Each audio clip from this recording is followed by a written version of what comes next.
kami kan sering nyebut dikriminalisasi. Supaya juga jelas dari Komnas HAM ada juga perlindungan, bahkan tidak hanya ke situ. Ya, kemarin teman-teman dari Transparansi Internasional, ya gitu ya, perwakilan di Indonesia. Dan teman-teman merasa dikriminalisasi. Iya dong, ada pasal yang tidak jelas digunakan. Karena gini Mbak, pasal itu kalau 311, 310 atau 160 ataupun 27A itu kan ancaman hukumannya di bawah 5 tahun. Kalau ancaman hukuman di bawah 5 tahun itu subjektivitas penyidik. Tidak ada kemudian tiba-tiba menahan. Gitu loh. Tapi kalau ancaman hukumannya yang 32 itu adalah 32 ITE itu 8 tahun, yang 35 itu 12 tahun, dia bisa punya subjektivitas untuk menahan seseorang. Kita mau-mau aja kalau pasal itu tepat. Sama dengan Bareskrim ini. Kita mau-mau aja kalau itu prosedurnya dijalankan dengan benar. Tapi ketika prosedur itu tidak dijalankan dengan benar, tidak transparan, sama seperti undang-undang ini, pasalnya yang lucu kan, kita yang tahu resmi naskah akademiknya, kok malah kita mau dikadalin. Apakah Roy Suryo CS bisa dijerat pidana? Apakah itu bisa menjadi bukti sentral untuk menjerat ya Roy Suryo itu pidana? Ya, itu bukti sentral. Kenapa? Karena itu otoritas. Satu. Yang kedua, tadi Pak Arianto sudah mengatakan, UGM juga sudah mengatakan, oh itu betul kok ijazahnya. Itu dua, otoritas ya, bisa atau tidak dipidana. Nah, jawabannya itu sangat bisa. Kenapa?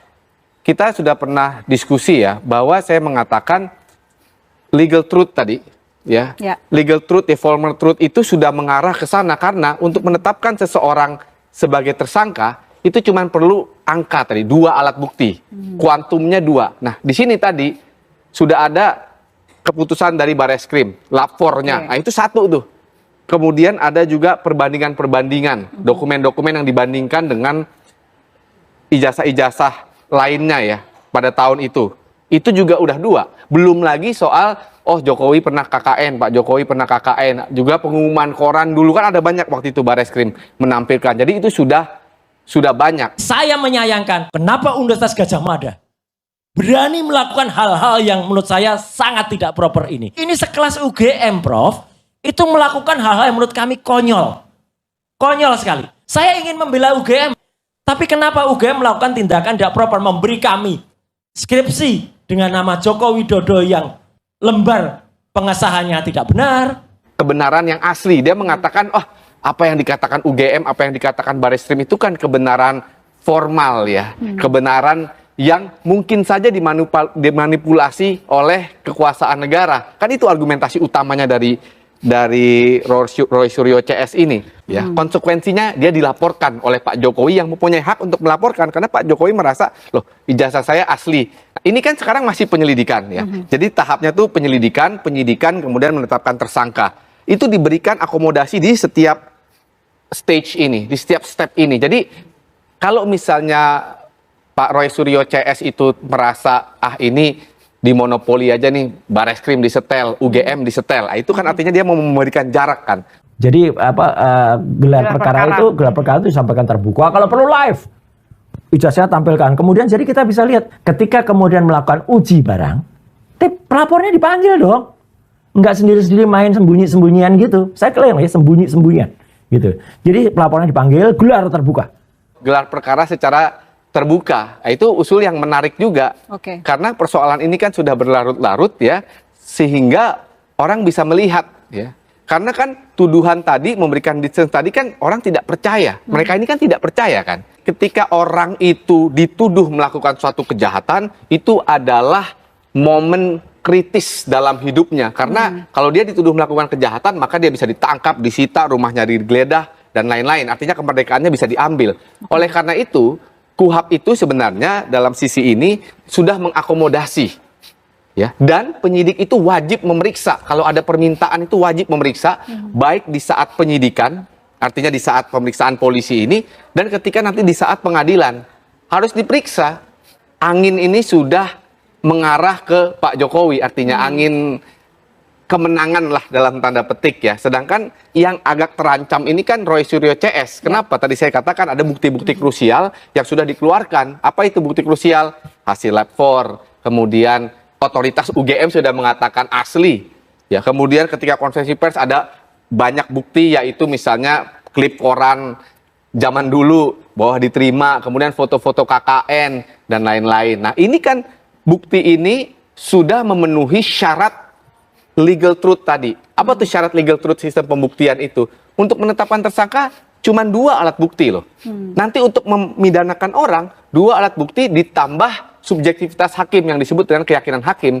Artinya anginnya sudah ke arah Pak Jokowi. Ibarat pertandingan sepak bola ini sudah 2-0, 3-0 ini. Bukan lagi 1-0 kayak Indonesia lawan Cina kemarin. Jadi sudah agak dalam tanda petik telak lah. Bukti dari Barreskrim kayak kemarin, cuman fotokopi aja terlibat ini. Ada kopi di tengah-tengahnya. Ya kan itu, ada tetesan kopi. Mungkin menunjukkan kalau itu fotokopi. Jadi fotonya kopi itu yang jadi ada di situ. Ya. Kenapa tidak yang asli? Ini tidak mungkin seorang ini bisa lulus.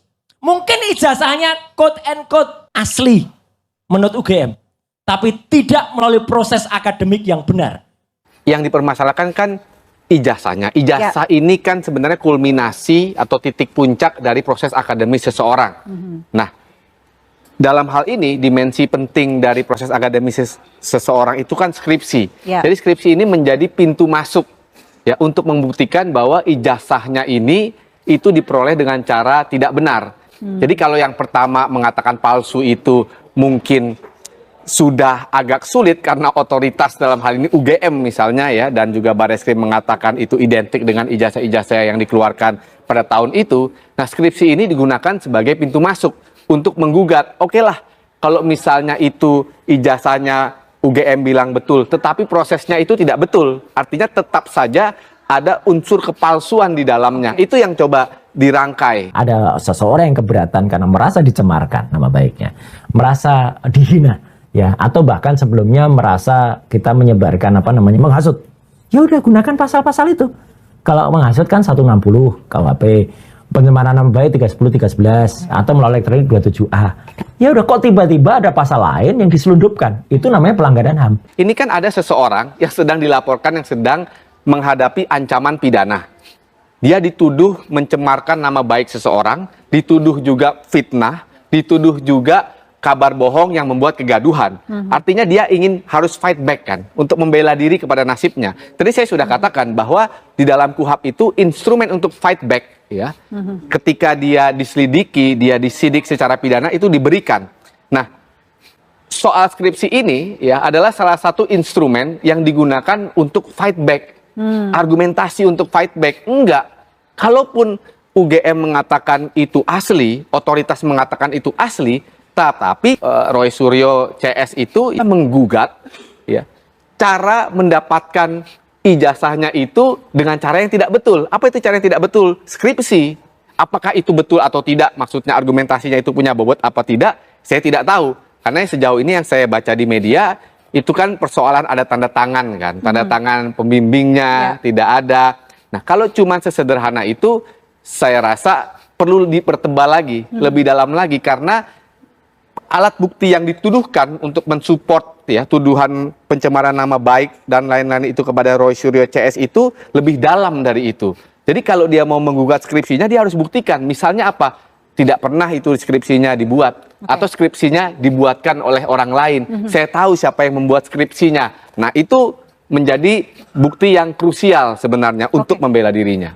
Pencemaran nama baik, fitnah, itu sebenarnya 2 hal yang berbeda. Tapi di dalam hal ini, dua-duanya itu terfulfill. Kenapa? Karena yang dituduhkan itu kepada Pak Jokowi adalah tindak pidana.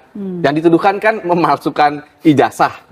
Aslinya nggak punya ijazah, tapi dia punya ijazah, itu tindak pidana. Artinya itu sudah persyaratan absolut untuk orang merasa tercemar dan untuk orang merasa difitnah, itu sudah terlengkapi.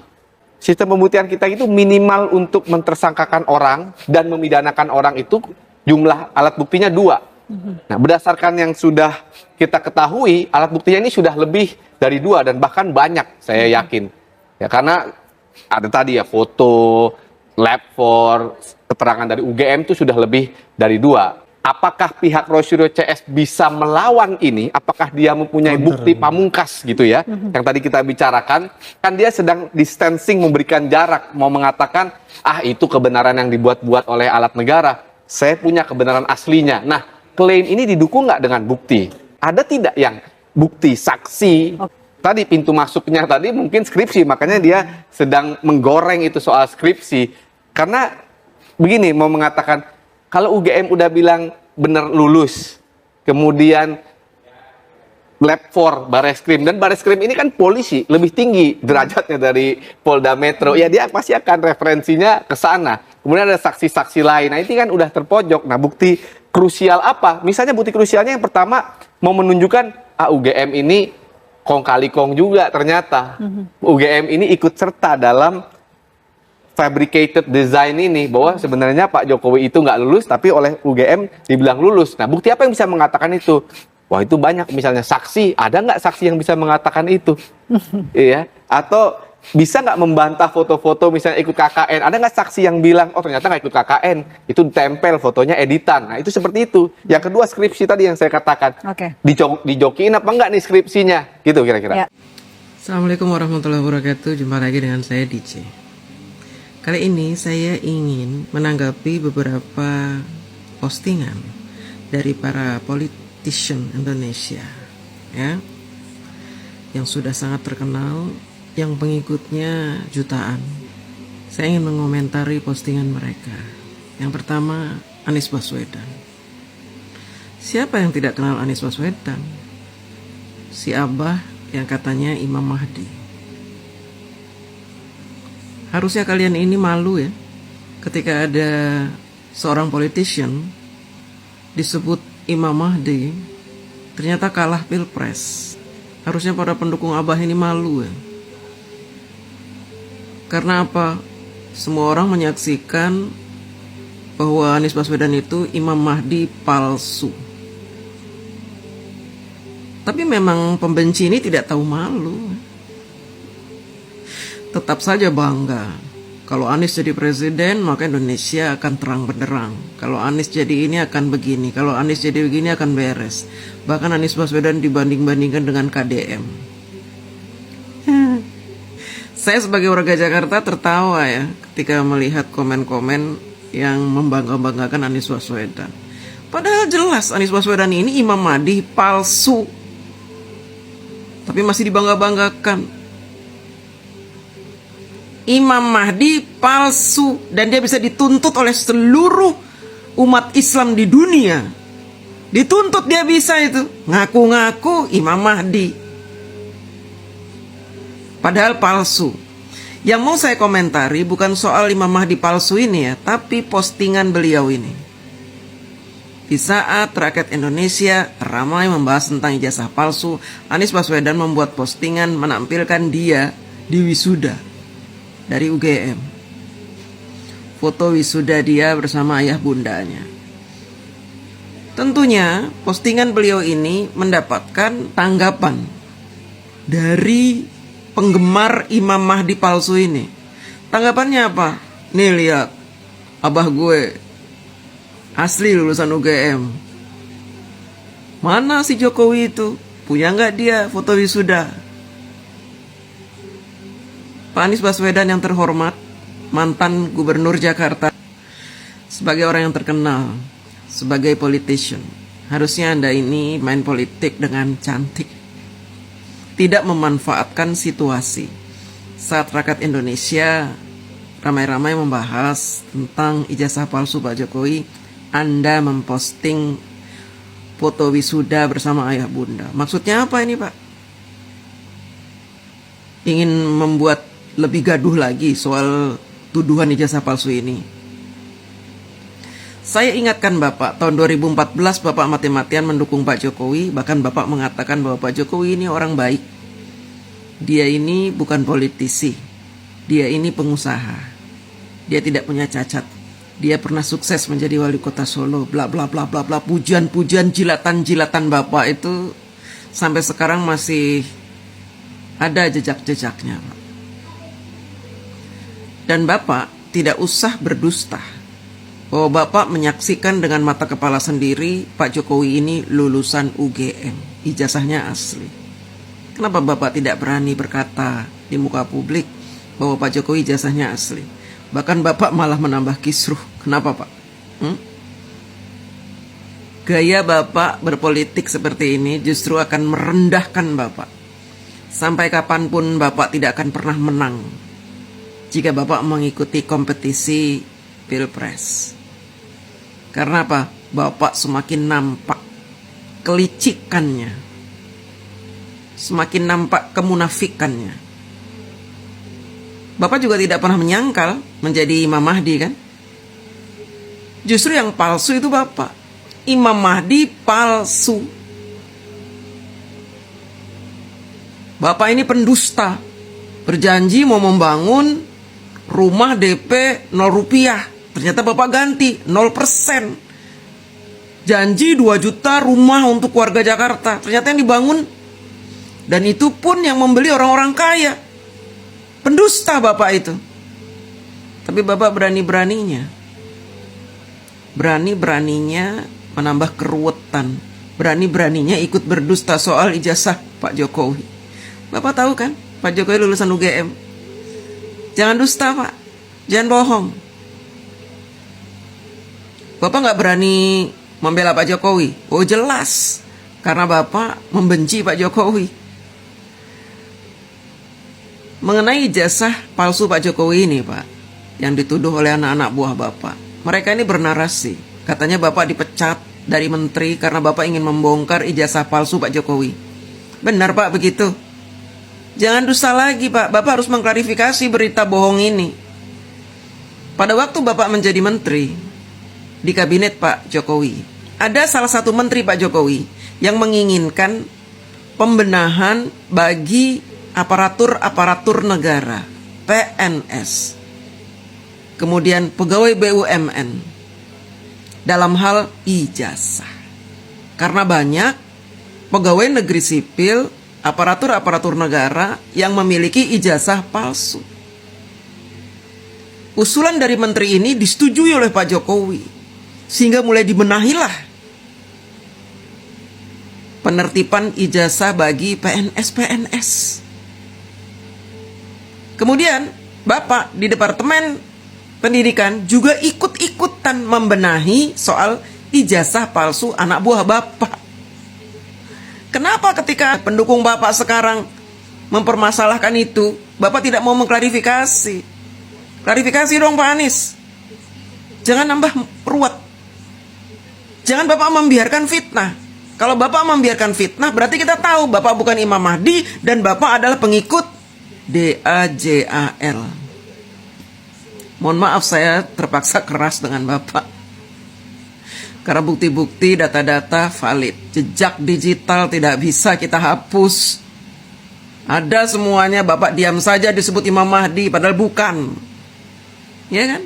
Bapak tahu Pak Jokowi punya ijazah asli, lulusan UGM asli. Bapak diam, malah bikin kisruh. Kalau mau menjadi pemimpin di negara ini, perbaiki Pak. Perbaiki gaya Bapak berpolitik. Jangan sesatkan bangsa ini dengan kedustaan-kedustaan Bapak. Jangan Pak.